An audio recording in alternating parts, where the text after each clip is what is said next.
മന്നാൻ സമുദായത്തിൻ്റെ രാജാവായി അധികാരമേൽക്കുന്നത് എന്നാണ്. എന്നെ രാജാവായി വാഴിക്കുന്നത് 2012 മാർച്ച് 4-ാം തീയതിയായിരുന്നു. ഗവൺമെൻറ് ഇങ്ങനെ ഒരു പദവി അംഗീകരിക്കുന്നുണ്ടോ? രാജാവായ ഒരു പരിഗണന, ഒരു ബഹുമാനം, ഒരു ആദരവെല്ലാം ഈ ഒരു പദവിയോട് അവർ കാണിക്കാറുണ്ട്. റെക്കോർഡിക്കലായി അങ്ങനെ ഒരു പദവി ഗവൺമെൻറ് തന്നിട്ടില്ല, അങ്ങനെ തരാനുള്ള സാധ്യതയുമില്ല. കേരളത്തിൻ്റെ ഏതൊക്കെ ഭാഗത്താണ് ഈ മന്നാൻ സമുദായം ഉള്ളത്? ഇടുക്കി ജില്ലയിൽ ഏറ്റവും കൂടുതലും, എറണാകുളം ജില്ലയിൽ കുട്ടമ്പുഴയിൽ ഒരു സെറ്റിൽമെൻ്റ് ഉണ്ട്, തൃശ്ശൂർ ജില്ലയിൽ കപ്പായം എന്ന് പറയുന്ന പ്രദേശത്ത് ഒരു സെറ്റിൽമെൻ്റ് ഉണ്ട്. എത്ര അംഗങ്ങളുണ്ടാവും ഈ സമുദായത്തിൽ മൊത്തത്തിൽ? 46 ഊരുകളോളം ഉണ്ട്. അതിൽ 3000-ഓളം കുടുംബങ്ങളായിട്ടാണ് മന്നാൻ സമൂഹം ജീവിക്കുന്നത്. രാജാവിന് കീഴിലുള്ള ഉപരാജാക്കന്മാരുണ്ടാവും, ഇളയരാജാവ് ഉണ്ടാവും, മന്ത്രിമാരുണ്ടാവും. ഇവരെല്ലാം ഓരോ ഉപജാതിയുടെയും തലവന്മാരായിരിക്കും. പൊതുവെ മന്നാൻ സമുദായത്തിൻ്റെ തൊഴിൽ എന്താണ്? പരമ്പരാഗതമായ കൃഷിയായിരുന്നു ചെയ്തിരുന്നു. വനത്തെ ആശ്രയിച്ചുകൊണ്ട് വനവിഭവങ്ങളും കൂടെ ശേഖരിച്ചുകൊണ്ടായിരുന്നു അവരുടെ ജീവിതം നയിച്ചിരുന്നത്.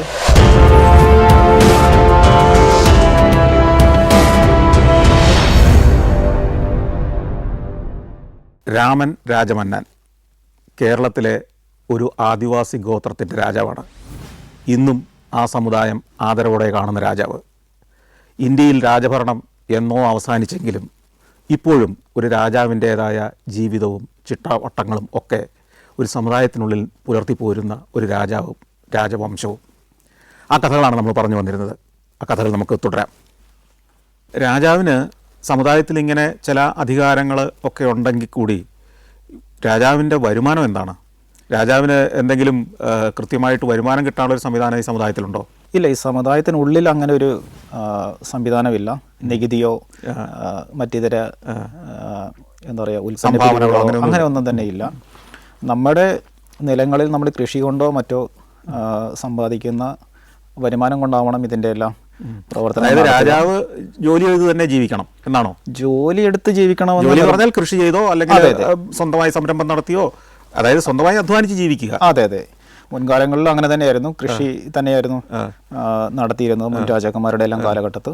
ഇപ്പോഴും എനിക്ക് ചെറുതായിട്ടുള്ള കൃഷിയുണ്ട്. എത്ര സ്ഥലമുണ്ട് രാജാവിന്? നിലവിൽ ഒരു 80 സെന്റ് ഭൂമിയുണ്ട്. അവിടെ എന്താ കൃഷി ഇപ്പോൾ? നിലവിൽ ഏലം.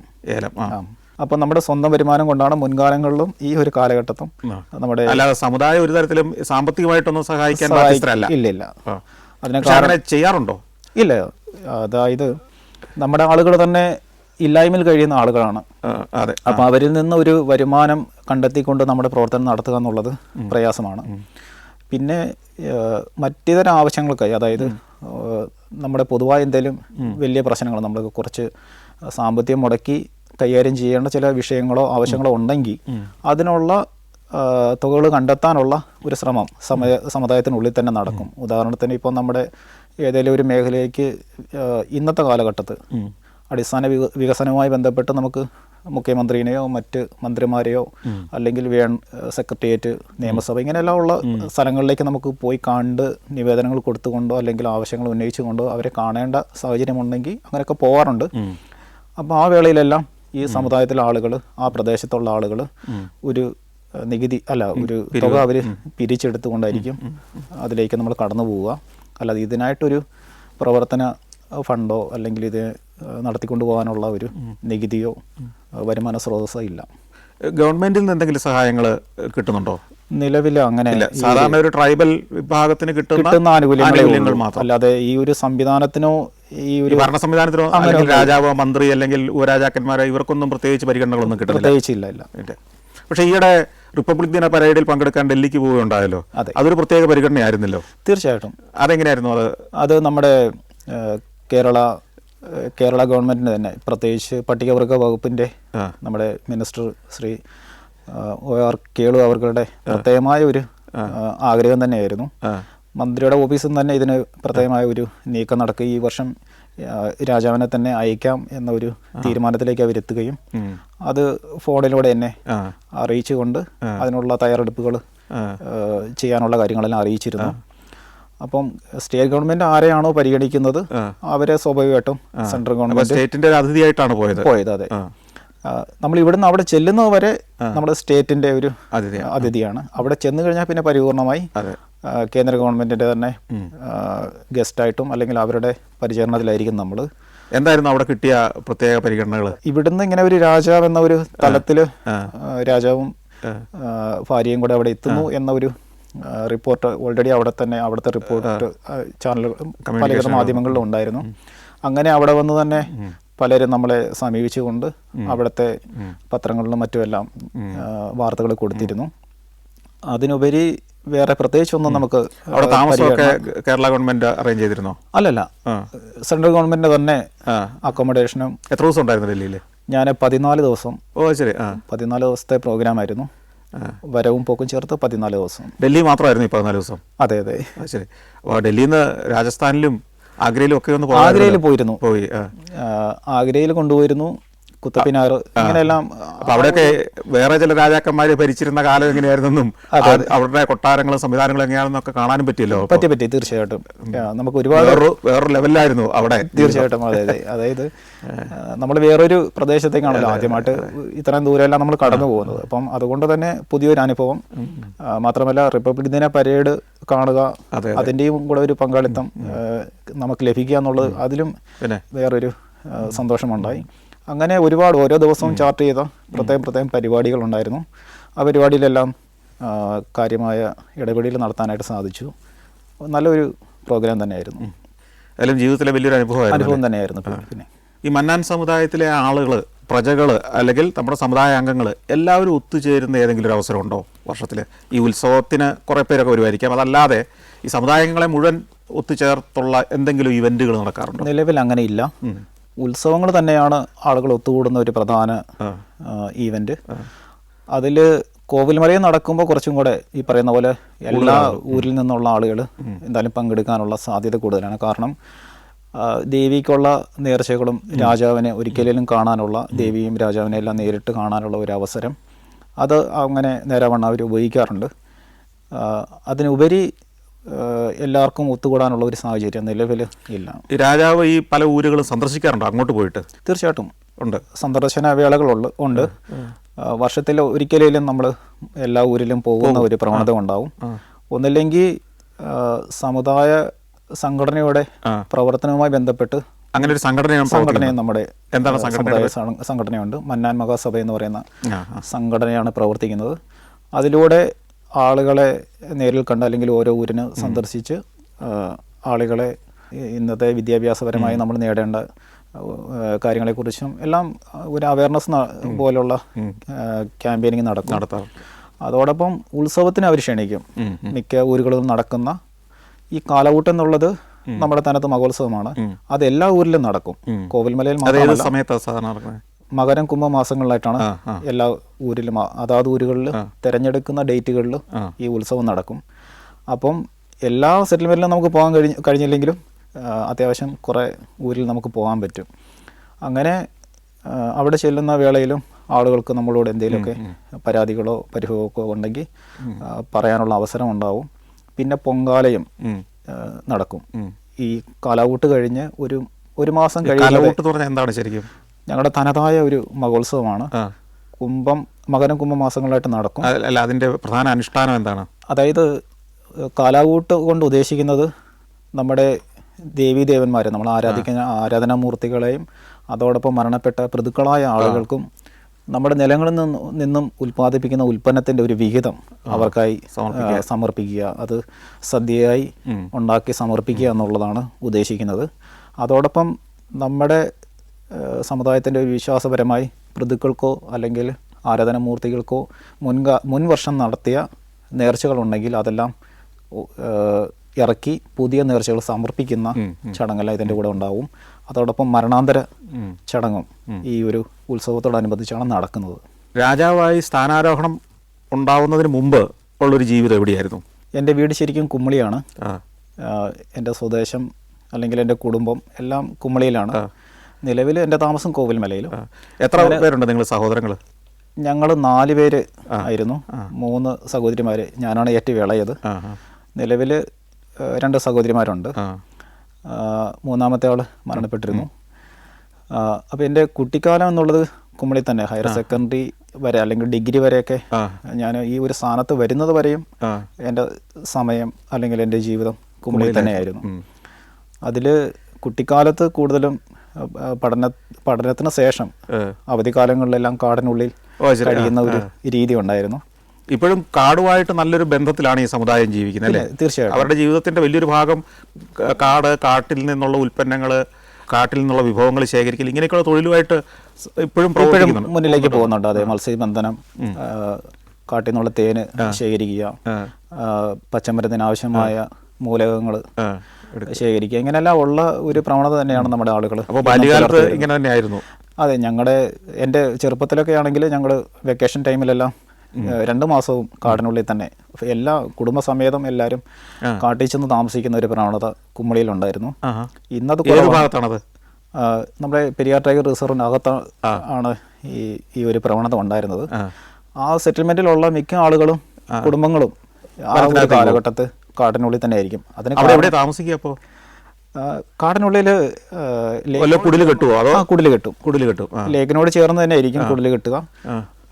ഒരുപാട് കുടുംബാംഗങ്ങൾ ഉള്ളത് കൊണ്ട് തന്നെ നമുക്ക് വലിയധികം ഭയപ്പെടാതെ അവിടെ താമസിക്കാം. പിന്നെ നിങ്ങൾക്ക് ഈ മൃഗങ്ങളുടെ ഒരു നീക്കവും ഒക്കെ മനസ്സിലാവും. അങ്ങനെ ഒരുപാട് ദിവസങ്ങൾ കാടിനുള്ളിൽ തന്നെ കഴിയാനുള്ള സാഹചര്യമുണ്ടായി. മാത്രമല്ല ആ ഒരു കാലഘട്ടത്തിൻ്റെ സ്ഥിതിയും അത് തന്നെയായിരുന്നു. എന്ന് വെച്ചാൽ നമുക്ക് ഇന്ന് കിട്ടുന്ന പോലെയുള്ള സുലഭമായ ഭക്ഷണ പദാർത്ഥങ്ങളോ അല്ലെങ്കിൽ കാടിനും മറ്റിതര തൊഴിലോ ഒന്നും ഇല്ലാത്ത ഒരു കാലഘട്ടത്തായിരുന്നു നമ്മൾ അന്ന് കഴിഞ്ഞിരുന്നത്. അതുകൊണ്ട് തന്നെ മാതാപിതാക്കൾ നമ്മളെ കുടുംബസമേതം കാടിനുള്ളിൽ പോയി വനവിഭവങ്ങൾ ശേഖരിച്ച് താമസിക്കേണ്ട ഒരു സാഹചര്യത്തിൽ കൂടുതലും മത്സ്യബന്ധനം തന്നെയായിരുന്നു അതിൽ ഉദ്ദേശിക്കുക. അങ്ങനെയായിരുന്നു ജീവിതം. ശരിക്കും നല്ല പട്ടിണിയൊക്കെ ഉണ്ടായിരുന്നു. പിന്നെ തീർച്ചയായിട്ടും. ഇപ്പോൾ പക്ഷേ ഒത്തിരി മാറ്റം വന്നിട്ടില്ലേ? അതെ, നമ്മുടെ ഈ ഭക്ഷ്യസുരക്ഷ വന്നതോടുകൂടി വന്നതിൽ പിന്നീട് ഒരു മാറ്റം സ്വാഭാവികമായിട്ടും ഈ ഒരു സമൂഹങ്ങളിൽ ഉണ്ടായിട്ടുണ്ട്. അതുപോലെ ഈ തൊഴിലുറപ്പ് പോലുള്ള പദ്ധതികൾ വന്നതും കുറെ ഗുണമുണ്ടായിട്ടുണ്ട്. ഇപ്പം മിക്ക ആളുകളും തൊഴിലുറപ്പിലുണ്ട്. എല്ലാവരും തന്നെ പോകാറുണ്ട് തൊഴിലുറപ്പ്. ശരിക്കും ഈ ഭക്ഷ്യസുരക്ഷയും തൊഴിലുറപ്പുമാണ് സത്യത്തിൽ ഈ നമ്മുടെ ഒരു പട്ടിണിയെ ഏകദേശം ഒന്ന് മാറ്റി എന്ന് പറയാം. അപ്പം അങ്ങനെ കഴിഞ്ഞിരുന്നു. അച്ഛനോടൊപ്പം തന്നെ മത്സ്യബന്ധനം നടത്താനും അല്ലെങ്കിൽ തേനെടുക്കാനും ഇങ്ങനെ കാടിനുള്ളിലെല്ലാം സഞ്ചരിക്കും.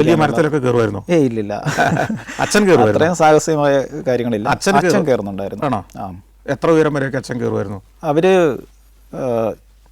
മരത്തിന് മുകളിലായിട്ട് ഈ പെരുന്തേൻ എന്ന് പറയുന്ന തേനുണ്ടാവും. അപ്പൊ അതിനെല്ലാം ശേഖരിക്കാനായിട്ട് പെരുന്തേന് ശരിക്കും അത് കുത്തുന്ന വലിയ അപകടകാരികളല്ലേ അവര്? അല്ല, അങ്ങനെ ചില ടെക്നിക്കുകൾ ഉണ്ടാവും. പിന്നെ മാരകമായ ഒരു വിഷയമുള്ള കാര്യമല്ല. നമ്മുടെ ആളുകളെ സംബന്ധിച്ച് ഇതെല്ലാം പ്രതിരോധിച്ചാണല്ലോ. അതിനുള്ള എന്തെങ്കിലും പച്ചമരുന്നൊന്നുമില്ല. അപ്പം ഈ കുത്തുന്നതിന്റെ പുറകെ തന്നെ ഈ ആണി എടുത്ത് കളഞ്ഞാൽ മതി. ശരി. പക്ഷേ ഈ പെരുന്തേനീച്ച കുത്തി മരിച്ചു എന്നൊക്കെ പറഞ്ഞ വാർത്തകൾ ചിലപ്പോൾ കാണാറുണ്ടല്ലോ. അത് ചില കടന്തൽ പോലുള്ള മറ്റിതര ഈച്ചകൾ ഉണ്ടാകും. അതിൻ്റെ എല്ലാം വിഷം കുറച്ചും കൂടെ മാരകമാണ്. എന്നാലും ഇത് വിഷം കൂടുതലും വിഷം ബാധിച്ചിട്ടുണ്ടെങ്കിൽ അതിനുള്ള മരുന്നുകൾ ഉണ്ടാവും. അതെല്ലാം പുരട്ടാറുണ്ട്. അങ്ങനെയായിരുന്നു ജീവിച്ചിരുന്നത്. ഈ തേനെടുക്കുന്ന ഒരു സീസൺ ഉണ്ടോ? സീസണുണ്ട്. നമുക്ക് മീനം മുതൽ തുടങ്ങും. മീനമാസം നിങ്ങൾ ഈ വനത്തിൽ താമസിക്കുന്ന സമയമാണ് ഏകദേശം? അതെ. മീനമാസം, മേടം, ഇടവം അങ്ങനെയെല്ലാം ഉള്ള. മഴക്കാലത്തിന് മുമ്പ് നിങ്ങൾ തിരിച്ച് ഊരിലേക്ക് പോരുമോ? ഊരിലേക്ക് പോരും. സ്കൂൾ ടൈം ആകുമ്പം മെയ് 31 എന്ന് പറയുമ്പോഴത്തേന് അന്ന് തിരിച്ച് പോരും. നിങ്ങൾ വെജിറ്റേറിയൻ ആണോ നോൺ വെജിറ്റേറിയൻ ആണോ? നോൺ വെജ് കഴിക്കും. അതേസമയം ബീഫ് പോലുള്ള ബീഫ് ഐറ്റംസ് കഴിക്കാൻ പാടില്ല. പണ്ട് മുതലേ അങ്ങനെ ഉള്ളതാണ്. അതൊരു ആചാരത്തിൻ്റെയും വിശ്വാസത്തിൻ്റെ ഒരു ഭാഗമായി കണക്കാക്കപ്പെടാറുണ്ട്. അത് ഞങ്ങളുടെ ഇടയിൽ മാത്രമല്ല, പട്ടികവർഗ സമൂഹങ്ങളിൽ പൊതുവെ കണ്ടുവരുന്ന ഒരു രീതിയാണത്. അത് മാത്രം കഴിക്കാറില്ല, മറ്റുതര നോൺ വെജ് എല്ലാം കഴിക്കും. ബീഫ് എന്ന് പറയുമ്പോൾ അതിനകത്ത് പശു കാള അങ്ങനെയൊക്കെ ഉള്ളതാണോ ഉദ്ദേശിക്കുന്നത്? അങ്ങനെ ആവാം, പൊതുവെ ഇങ്ങനെയാണ് പറയാറ്. അല്ല, പോത്ത് ഒക്കെ ബീഫായിട്ട് കൂട്ടുന്നുണ്ടോ? അങ്ങനെയാണ് നമ്മൾ കഴിക്കാറില്ല. പക്ഷേ പണ്ടൊക്കെ ഈ വേട്ടയാടലും ഒക്കെ ഉണ്ടായിരുന്നില്ലേ? അപ്പോൾ ഈ അങ്ങനെ മാൻവർഗത്തിലുള്ളതൊക്കെ കഴിക്കാൻ അതെ, മാൻവർഗത്തിനെല്ലാം കഴിക്കുന്നുണ്ടായിരുന്നു. അതിനുപരി കാട്ടുമാട് അല്ലെങ്കിൽ കാട്ടുപോത്ത് ഇതിനെ ഒന്നും നമ്മുടെ ആളുകൾ വേട്ടയാടുകയോ അല്ലെങ്കിൽ അത് കടുവയോ മറ്റോ എല്ലാം കൊന്നിട്ടതാണേലും നമ്മുടെ ആളുകൾ അങ്ങനെ എടുത്ത് കഴിച്ചതായിട്ട് ചരിത്രമില്ല. ഞാൻ അതിനെക്കുറിച്ച് ഇങ്ങനെയൊക്കെ ചോദിച്ചിരുന്നു. അപ്പം മുതിർന്ന ആളുകൾ അങ്ങനെ കാട്ടുമാടിനെയോ അല്ലെങ്കിൽ കാട്ടുപോത്തിനെയോ ഒന്നും കഴിച്ചിട്ടില്ലെന്നാണ് അവർ പറയാറ്. നിങ്ങൾ പൊതുവെ കഴിക്കുന്ന നോൺ വെജ് എന്തൊക്കെയാണ്? ഏതൊക്കെ മൃഗങ്ങൾ അല്ലെങ്കിൽ ഏതൊക്കെയാണ്? ചിക്കൻ അങ്ങനെയൊക്കെയുള്ള സാധാരണ നാട്ടുമ്പുറത്ത് കഴിക്കുന്ന ഭക്ഷണങ്ങളേ ഉള്ളൂ. അതെ, കോഴി അല്ലെങ്കിൽ പന്നി ഇങ്ങനെയെല്ലാം ഉള്ള കഴിക്കും. ഇറച്ചികളാണ് ഇപ്പോൾ കൂട്ടുന്നത്. അതിൽ ഏറ്റവും കൂടുതലും മീനിനോടായിരിക്കും കൂടുതൽ ആളുകളുടെ ഒരു താല്പര്യം. അത് ലഭ്യതയും കൂടെ ഉള്ളതുകൊണ്ടായിരിക്കും. അതെ അതെ. ഇങ്ങനെ ഈ 2 മാസത്തോളം വനത്തിൽ താമസിക്കുമ്പം മൃഗങ്ങളുമായിട്ട് ഏറ്റുമുട്ടേണ്ട അവസരങ്ങൾ ഉണ്ടാവാറില്ലേ? ഉണ്ടായിട്ടുണ്ട്. ഞങ്ങൾ പല അവസരങ്ങളിൽ ആനേനെയോ അല്ലെങ്കിൽ മറ്റിതര മൃഗങ്ങളുടെ എല്ലാം അല്ലെങ്കിൽ അവരെ പ്രതിരോധിച്ചോ അല്ലെങ്കിൽ അതിൽ നിന്ന് ഒഴിഞ്ഞു മാറിയോ എല്ലാം പോകേണ്ട സാഹചര്യം ഉണ്ടായിട്ടുണ്ട്. ഈ കാട്ടാന കൂട്ടമായിട്ട് വന്നു കഴിഞ്ഞാൽ അതെ, നമ്മൾ ഒഴിഞ്ഞു പോകുകയല്ലാതെ വേറെ മാർഗ്ഗമില്ല. മാത്രമല്ല, ഞാൻ നേരത്തെ പറഞ്ഞ പോലെ ഈ കാടിനുള്ളിൽ നമ്മൾ താമസിക്കുന്ന വേളയിൽ രാത്രി ഒരു സമയം കഴിയുമ്പോഴത്തേന് അല്ലെ സന്ധ്യയ്ക്ക് തന്നെ കാട്ടാന നമ്മൾ താമസിക്കുന്നതിൻ്റെ പരിസരത്ത് വരും. അതിന് കാരണം ആ ഒരു ആനയുടെ കൂടെ ചെറിയ ആനയും കൂടെ ഉണ്ടെങ്കിൽ ഇതെന്ത് ചെയ്യും, മനുഷ്യരുടെ ഒരു സഹായത്തിനായിരിക്കും അത് വരിക. ഈ ചെറിയ ആനകളെ കടുവയോ മറ്റിതര പുലികളോ പിടിക്കാനുള്ള സാധ്യത കൂടുതലാണ്. അത് മനസ്സിലാക്കിക്കൊണ്ട് തന്നെ മനുഷ്യ സാന്നിധ്യമുള്ള പ്രദേശങ്ങളിലേക്ക് ഇങ്ങനെയുള്ള ആനകൾ കടന്നു വരും. അപ്പം ഞങ്ങൾ താമസിച്ചുകൊണ്ടിരുന്നത് ഒരു പാറയുടെ ചരിവിന് അടുത്താണ്. അപ്പോൾ ആനയോ മറ്റോ നമ്മൾ ആക്രമിക്കാൻ വന്നാൽ തന്നെ നമുക്ക് ഈ പാറയിലേക്ക് കയറി രക്ഷപ്പെടാം. പക്ഷെ അങ്ങനെയുള്ള സാധ്യത കുറവാണ്. എന്നാലും ഈ പാറയ്ക്ക് തൊട്ടടുത്ത് തന്നെ വലിയ വയൽ പോലുള്ള ഒരു പ്രദേശമാണ്. ചതുപ്പായിട്ട്. അതെ, ആനയ്ക്ക് കഴിക്കാൻ പാകത്തിനുള്ള പുല്ലും മറ്റുമെല്ലാം ഉള്ള ഒരു പ്രദേശമാണ്. അതുകൊണ്ട് തന്നെ ഈ ആനകൾ പരമാവധി അവിടെ വരും. അപ്പം ഞങ്ങൾക്ക് ഏത് നേരവും ആശങ്കയായിരിക്കും, ഈ ആന എപ്പോഴും രാത്രിയിൽ ഏതെങ്കിലും ഒരു സമയത്ത് നമ്മൾ ഉറങ്ങുന്ന സമയത്തായാലും നമ്മുടെ അടുത്തേക്ക് കടന്നു വരുമെന്ന ഒരു ഭയത്തോടെ ആയിരിക്കും നമ്മൾ കഴിയുന്നത്. പക്ഷേ ആന അങ്ങനെ പെട്ടെന്ന് കടന്നു വരില്ല. അതിൻ്റെ സേഫ്റ്റി ഇതാണ്, കൊച്ചിനെ അല്ലെങ്കിൽ കുഞ്ഞിനെ സംരക്ഷിക്കുക എന്നുള്ളത്. വേറെ മൃഗങ്ങൾ ഇങ്ങനെ വരാറുണ്ടോ ആക്രമിക്കാൻ സാധ്യതയുള്ള വേറൊരു മൃഗം എന്നുള്ളത് കരടിയാണ്. ഏറ്റവും കൂടുതലും മാരകമായ ആക്രമണ ശേഷിയുള്ള ഒരു മൃഗമെന്നുള്ളത് കരടിയാണ്. കരടിയുടെ മുമ്പിൽ ചെന്ന് നമ്മൾ പെട്ടുകഴിഞ്ഞാൽ പരമാവധി നമ്മളെ ആക്രമിക്കും, അതിന് മുമ്പിൽ ചെന്ന് പെട്ടാൽ. അപ്പോൾ അതിൽ നിന്ന് രക്ഷപ്പെടുക എന്നുള്ളത് വളരെ പ്രയാസമുള്ളൊരു കാര്യമാണ്. ഈ പണ്ട് ഈ കഥകളിലൊക്കെ കേട്ടിട്ടുണ്ടല്ലോ, ചത്തതുപോലെ കിടന്നാൽ കരടി നമ്മളെ. അതെ, അങ്ങനെ രക്ഷപ്പെട്ട ആളുകളുണ്ട്. തേക്കടി തന്നെ നമ്മുടെ സമുദായത്തിലുള്ള ഒരാൾ അങ്ങനെ രക്ഷപ്പെടുന്ന ഒരു സാഹചര്യം ഉണ്ടായിരുന്നു. അദ്ദേഹത്തിന് പുറവും മറ്റുമെല്ലാം പിച്ചുമാന്തി പരിക്കെല്ലാം ഉണ്ടാക്കി. പക്ഷേ അദ്ദേഹം കമ്മന്ന് കടന്നതുകൊണ്ട് തന്നെ കൂടുതൽ അപകടം ഉണ്ടാകാതെ രക്ഷപ്പെട്ടു. ശരി. രാജാവായുള്ള സ്ഥാനാരോഹണ ചടങ്ങുകളിലേക്ക് വന്നാൽ ഈ മരുമക്കത്തായം കർശനമായി നിലനിൽക്കുന്ന ഒരിടത്ത് ശരിക്കും പറഞ്ഞാൽ ഒരു സഹോദരൻ രാജാവായി വരിക എന്നുള്ളത് തർക്കത്തിന് ഇടയുണ്ടാക്കാവുന്ന ഒരു കാര്യമല്ലേ? അങ്ങനെ നമുക്ക് വ്യാഖ്യാനിക്കാൻ കഴിയില്ല. ഞാൻ നേരത്തെ പറഞ്ഞതുപോലെ മന്നാർ സമുദായത്തിനുള്ളിൽ തന്നെ ഒരുപാട് ഉപജാതികളുണ്ടല്ലോ. അതിലൊരു ഉപജാതിയിൽപ്പെട്ട ഒരു രാജകുടുംബമായിട്ടാണ് ഇത് നിലകൊള്ളുന്നത്. അതുകൊണ്ട് തന്നെ ഇതിനുള്ളിൽ രാജാവാകാനുള്ള അർഹത വേറെ ആളുകൾക്കും ഉണ്ടാവും. അതായത് മരുമക്കത്തായ വ്യവസ്ഥയിലായി ആവണം ശരിക്കും. പക്ഷെ അങ്ങനെ ഒരു ഓപ്ഷൻ ഇല്ലാത്ത സാഹചര്യത്തിൽ സഹോദരങ്ങളെയോ അല്ലെങ്കിൽ കുടുംബത്തിലുള്ള വേറെ പ്രധാനപ്പെട്ട ആരെങ്കിലും ഒക്കെ കഴിവുള്ള ആരെങ്കിലും ഒക്കെ ഉണ്ടെങ്കിൽ അവരെ രാജാവായിട്ട് വാഴിക്കാം. ഈ കുടുംബത്തിൽ നിന്ന് അല്ലാതെ വേറൊരു കുടുംബത്തിൽ നിന്ന് രാജാവിനെ കൊണ്ടുവരാനുള്ള സാധ്യത അങ്ങനെ കഴിയില്ല. ഇല്ല, കാരണം ഈ ഉപജാതിയിൽപ്പെട്ടവർ തന്നെ മാത്രമേ രാജാവാകാനുള്ള അവകാശമുള്ളൂ. അതായത് ഒരു പിന്തുടർച്ചാവകാശമാണ് ഒരു തരത്തിൽ അല്ലേ? അതെ. ഇനിയൊരു രാജാവ് ഉണ്ടാകുകയാണെങ്കിൽ താങ്കളുടെ മക്കളോ മരുമക്കളോ മറ്റോ ആയിരിക്കും വരിക. അതെ, സഹോദരിമാരുടെ മക്കളാവണം എന്നതാണ്. അതാരാണെന്ന് ഇപ്പോഴേ തീരുമാനമായിട്ടുണ്ടോ? അങ്ങനെ നമുക്ക് മുൻകൂട്ടി തീരുമാനിക്കാൻ കഴിയില്ല, തീരുമാനിക്കാനും പാടില്ല. ഞാൻ രാജാവാകേണ്ട വന്ന സാഹചര്യം എന്നുള്ളത് ഞാൻ നേരത്തെ പറഞ്ഞതുപോലെ മുൻ രാജാവ് വളരെ പെട്ടെന്ന് തന്നെ ചെറുപ്രായത്തിൽ തന്നെ മരണപ്പെടുകയുണ്ടായി. അതോടൊപ്പം ഞങ്ങളുടെ സഹോദരിമാരുടെ മക്കൾ എന്നുള്ളത് വളരെ ചെറുപ്പവുമാണ്. ഈ സ്ഥാനം കൈകാര്യം ചെയ്ത് കൊണ്ടുപോകാനുള്ള ഒരു പ്രാപ്തിയില്ലാത്ത ഒരു ഏജിലാണ് ഞങ്ങളുടെ സഹോദരിമാരുടെ മക്കൾ ഉണ്ടായിരുന്നത്. അപ്പോൾ ആ സമയത്ത് തന്നെ ചെറിയ തർക്കങ്ങൾ രൂപപ്പെട്ടിരുന്നു. അതായത് ഞങ്ങളുടെ അമ്മാവൻ തൊട്ട് മുമ്പുണ്ടായിരുന്ന തേവൻ രാജമന്നാൻ, അദ്ദേഹത്തിൻ്റെ ജ്യേഷ്ഠൻ, അതും എൻ്റെ അമ്മാവൻ തന്നെയാണ്, ഞങ്ങളുടെ അമ്മാവൻ തന്നെയാണ്, മൂത്ത അമ്മാവൻ. അപ്പോൾ മൂത്ത അമ്മാവന് രാജാവാകണം എന്ന ഒരു ആഗ്രഹമുണ്ടായിരുന്നു. അതേസമയം ഇതിലെ ഭരണാധികാരികളായ ആളുകൾക്ക് അതിൽ താല്പര്യമുണ്ടായിരുന്നില്ല. കാരണം നമ്മൾ പുറകിലേക്ക് പോകേണ്ട കാര്യമില്ല, മുന്നിലേക്ക് പോയാൽ മതി. മുന്നിലേക്ക് ഈ ഒരു കാലഘട്ടത്തിനനുസരിച്ചുള്ള ഒരു രാജാവാവണം എന്ന ഒരു തലത്തിലേക്ക് അവർ ചിന്തിച്ചു. അങ്ങനെ എൻ്റെ പേരും കൂടെ അതിലേക്ക് കൊണ്ടുവരികയുണ്ടായി. അപ്പം മുൻ രാജാവ് എൻ്റെ ജ്യേഷ്ഠൻ മരിച്ച് 2 മാസത്തിനിടയിൽ ഇങ്ങനെയുള്ള തർക്കങ്ങൾ സ്വാഭാവികമായിട്ടും ഈ കുടുംബത്തിലും ഈ സമൂഹത്തിലുമായി നടന്നിരുന്നു. അതെല്ലാം ഒരുപാട് പത്രവാർത്തകളെല്ലാം ആ കാലഘട്ടത്തിൽ ഇടുക്കിയെ കേന്ദ്രീകരിച്ചുണ്ടായിരുന്നു. അതിനുശേഷം വളരെ ശക്തമായി തന്നെ ഈ ഭരണാധികാരികൾ, രാജാവിൻ്റെ കീഴിലുള്ള ഭരണാധികാരികൾ പരിപൂർണമായി എന്നെ ആയിരുന്നു പിന്തുണച്ചിരുന്നത്.